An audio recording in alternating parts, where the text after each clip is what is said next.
కొంతమంది BP medicine తీసుకుంటుంటారు. దాంట్లో diuretic combination ఉంటుంది.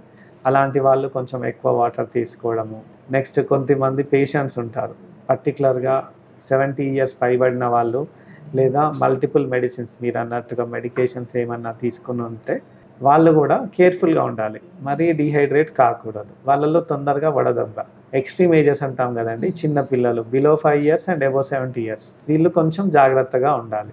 సో, హ్యాండ్ వాష్ నెక్స్ట్ వీలైతే హాట్ సన్‌లోకెళ్ళేటప్పుడు కాటన్ దుస్తులు వేసుకోవడము. వీలైతే హెడ్‌ని కవర్ చేసుకోవడము. అంటే క్యాప్ లాంటిది. అలాగే స్కిన్ ర్యాషెస్ కూడా వస్తాయి.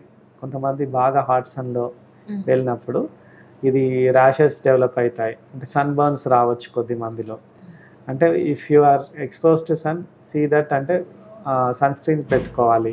సో, ప్రాపర్‌గా మాయిశ్చరైజ్ చేసుకోవాలి బాడీని. వీలైతే 2 సార్లు స్నానం చేయాలి. నెక్స్ట్ స్కిన్ ర్యాషెస్ అలాగే కొంతమంది ఎక్కువ స్వెట్టింగ్ వల్ల కూడా కొన్ని స్కిన్ ప్రాబ్లమ్స్ రావచ్చు. నెక్స్ట్ ఐస్‌కి రిలేటెడ్‌గా కూడా ఈ సన్‌కి ఎక్స్‌పోజ్ అయినప్పుడు ఐస్ కూడా కంజంక్టివైటిస్ అంటాము.